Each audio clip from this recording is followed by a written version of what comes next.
आम्ही श्रीमती विठाबाई चव्हाण कन्या विद्यालयाच्या विद्यार्थी इयत्ता 9वी अ मध्ये शिकत आहोत। आज आम्ही तुमच्या समोर एक नाटक सादर करणार आहोत। नाटकाचे नाव आहे स्वच्छता अभियान। माझे नाव प्रांजल दत्तात्रय घालमे। माझे नाव मेघना राहुल दौंडकर। माझे नाव प्राची भारत भोसले। माझे नाव समृद्धी योगेश। कुठं पण बघा लोक फक्त स्वच्छता अभियान विषयी चर्चा करतात। काय हे आपण मीडियासाठी करतोय? नाही नाही। काय हे आपण पेपरातल्या बातम्यांसाठी करतोय? नाही तर का आपण हे स्वच्छ करतोय?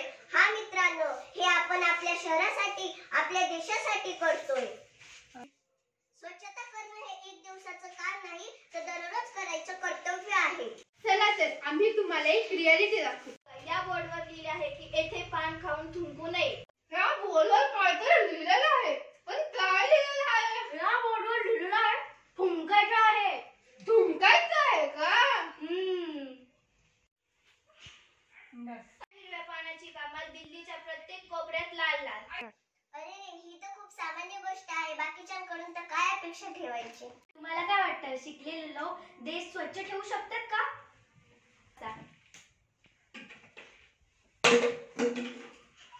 मैं तो रास्ते से जा रहा था, भेलपुरी खा रहा था, मुझे मिर्ची लगी तो मैं क्या करूं। ARW वाले दर महिन्याला पैसे घेतात, पण एक कचरा कुंडी लावू नाही शकत का?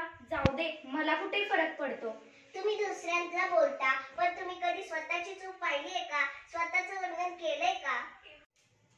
तुम्हाला जर देश स्वच्छ ठेवायचा असेल तर आधी स्वतःपासून सुरुवात करावी लागेल। देशात काही चांगल्या गोष्टी घडतात का वाईट गोष्टी घडतात हे आपल्याला स्वतःला ठरवावे लागेल। बरोबर आहे। सुंदर पहाट आणूयात, भारत देशाला सुंदर बनवूयात। जेव्हा दूर पडेल दुर्गंध तेव्हाच मिळेल आनंद। कचरा नाही, रोग नाही, स्वच्छ भारत, सशक्त भारत। जिथे स्वच्छता तिथे समृद्धता। स्वच्छ